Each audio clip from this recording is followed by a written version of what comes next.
So this is Love, chapter 30. Heavy strokes of pink brushed the dawn. Pink, like the ballet slippers worn by the dancers Charles had taken her to see only 2 evenings ago. A lifetime ago.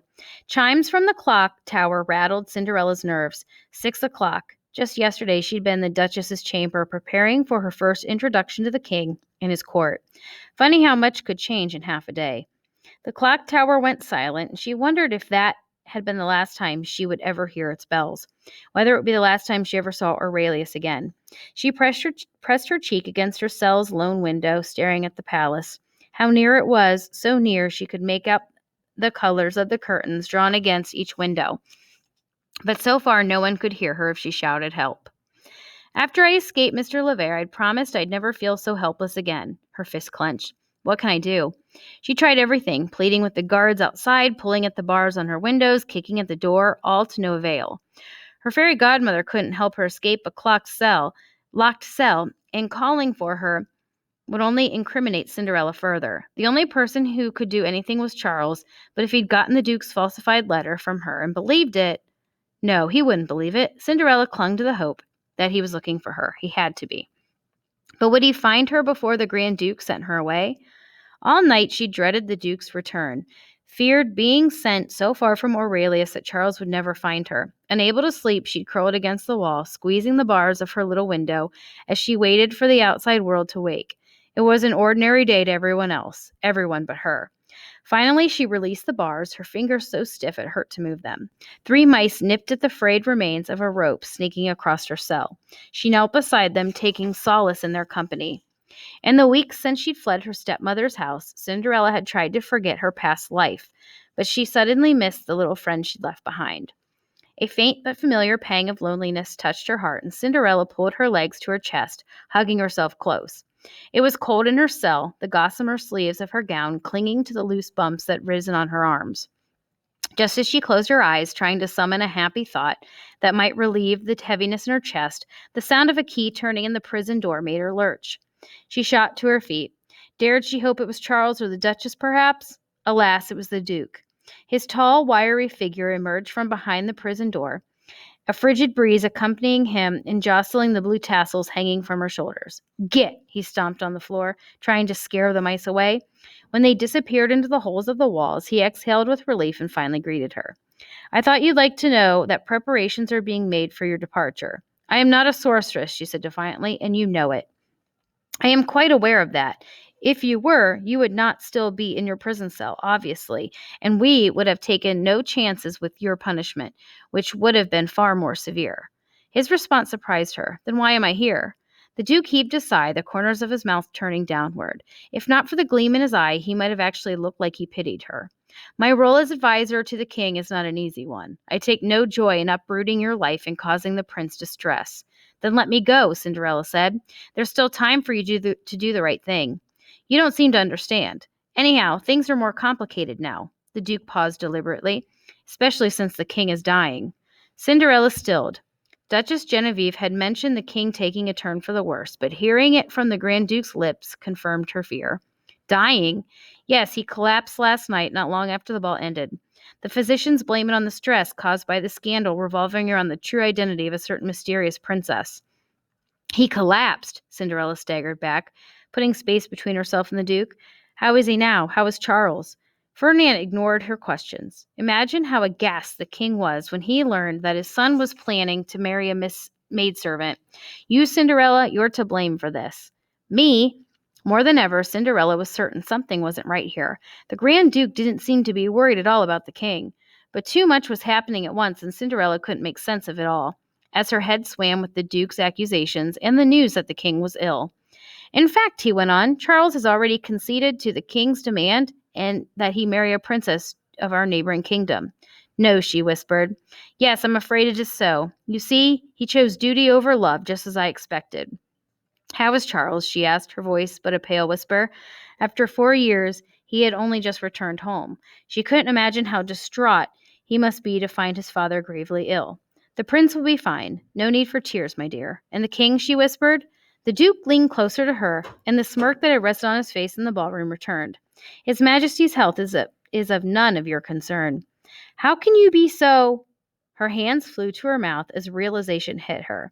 The vial she had found in the nobleman's pocket. The smirk the Duke had been wearing as the king coughed. The king wasn't ill, is he? Cinderella's distress over the king's health curdled into horror. You poisoned him. A smile spread across Ferdinand's face. Poison is such an unpleasant word. Indeed, I have been tipping the scales for months now.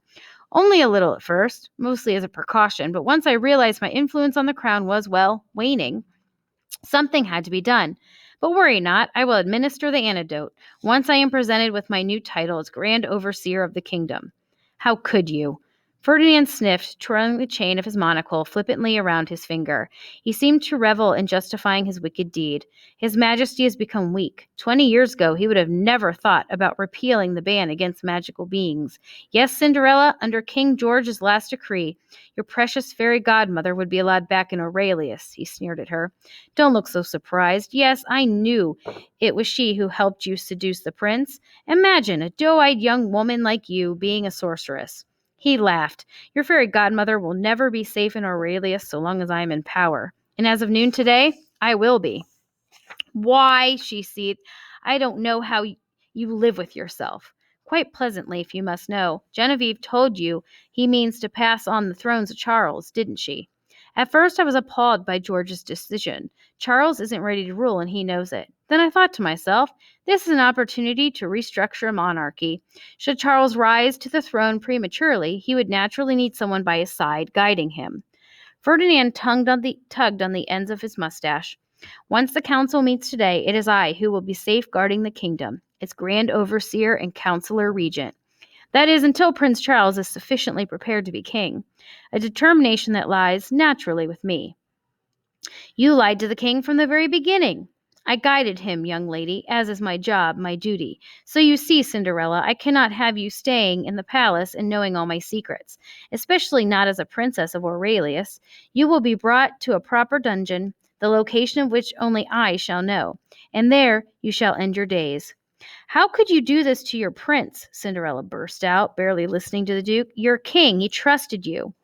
Ferdinand scoffed. I chose love for my country over love for my king. Why should they be different? You think me without a heart, my child, but in time you will see that all I have done is for the good of Aurelius.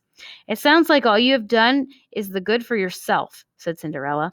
Reputation takes a lifetime to build. I won't have mine fall to ruins because Prince Charles chooses an unsuitable girl to take as a wife, and the whole country falls to chaos as a result. Aurelius needs a traditional queen, one whose presence will not undermine the rigors of the monarchy. Maybe the people would welcome a queen like them, Cinderella countered. The people don't know what is best for them. The Duke donned his hat, pushing the feather so it did not obscure his vision. They complain that we nobles have all the power and all the gold, but if we were to allow peasants to make laws, then imagine the chaos that would unfold. If you were to give every commoner 100 pieces of gold, then who would bother tilling the fields and working the land? Aurelius would fall into disarray. No, I shan't let that happen. Order must be held above all. You think you're protecting this country, she said quietly, but you're not. It's people like you who are hurting it. We shall see, Cinderella, we shall see. It is no longer your concern. Now I must go, for the council awaits my announcement of Charles's imminent marriage to the Princess of Lourdes. The guards will alert me when your fairy godmother arrives. He bent, whispering conspiratorially. You see, I'm quite confident she will come to your aid, and when she does, she'll regret she ever set foot in Aurelius. He gave a dark chuckle, and Cinderella's insides clenched. No! But he whirled away, and the door closed behind him, his steps clicking against the cold, dank stone. A plea for him to come back nearly crawled out of Cinderella's throat, but she closed her mouth, refusing to beg. She would find a way out of this herself. Taking in her bleak surroundings, she swallowed. Somehow. Doubt pricked at her insides. There was no Bruno to help her distract the guards, no Louisa to help her sneak out of prison, and calling upon Lenore was out of the question. That was what the Grand Duke wanted. She'd have to do this alone, but how? Wringing her hands together, she leaned her head back against the wall, ignoring the mice skittering at her feet. Had it only been a few weeks ago that she'd been alone on the streets, promising herself she'd never feel helpless again? Think, Cinderella, she gritted her teeth. Think! She only had until noon, when the guards would arrive to take her away from the palace. when the Duke would meet with the council and become the overseer of the kingdom. She needed to beat Ferdinand to the council.